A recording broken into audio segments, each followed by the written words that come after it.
Et bonsoir à tous, c'est Théo, théomusique.com, et aujourd'hui j'en profite aussi pour tester le mode nuit du Sony WX5, mais on va parler aujourd'hui de l'évolution du blog.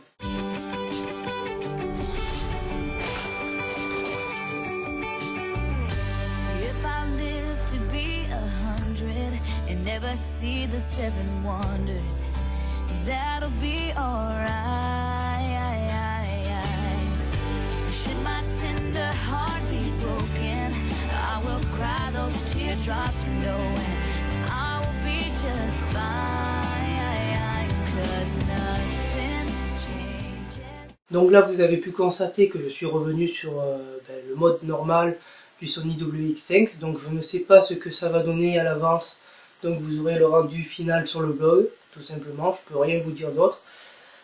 Donc premier point de cette évolution du blog, vous avez pu constater pour ceux qui viennent fréquemment sur le blog, que je suis passé sous le thème mystique 2.4.2, qui est donc une évolution du thème mystique de base, mais qui est la dernière version. Donc dans cette version mystique, qu'apporte cette version mystique? Tout simplement, premier point, la résolution de conflits jQuery. jQuery, c'est des langages pour les scripts, tout simplement, pour ne pas faire compliqué. Donc sur l'ancienne version, puisque de base le script de l'auto-redimension des vidéos n'est pas fait pour tourner sur cet ancien mystique que j'avais avant, et donc en mélangeant les fichiers du nouveau mystique avec l'ancien, ça faisait un bordel monstre. Pour ceux qui ont lu l'article précédemment, vous pouvez constater que je résume ça en vidéo, mais je ne vais pas aborder que cela dans la vidéo.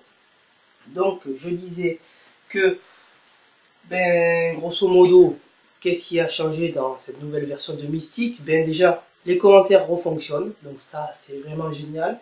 Vous pourrez donc répondre, transférer, etc. comme vous voulez. Deuxième point, qu'est-ce qui va arriver prochainement sur le blog? Si vous me suivez sur Facebook ou sur Twitter, vous avez pu lire que ça sera bientôt l'iPhone 4. Donc, déballage comme il se doit, comme d'habitude.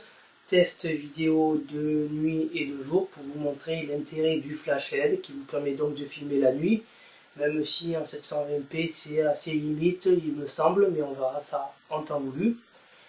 Et troisième et dernier point, on va essayer, je vais essayer et vous allez faire si vous le souhaitez, de rendre le blog plus sociable, puisque actuellement il est sur Twitter et maintenant sur Facebook.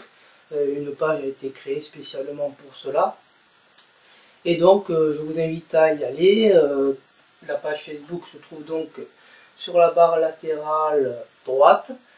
Vous n'êtes pas forcément obligé de cliquer sur j'aime si vous n'aimez pas, mais c'était juste pour vous dire d'y aller, pour voir à quoi elle ressemble, même si ça ressemble beaucoup à Twitter au niveau design et intégration. Mais je trouve que c'est un peu plus réduit et donc plus convivial. C'est tout ce que j'avais à vous dire. Sur ce, je vous laisse et je vous souhaite une bonne fin de soirée.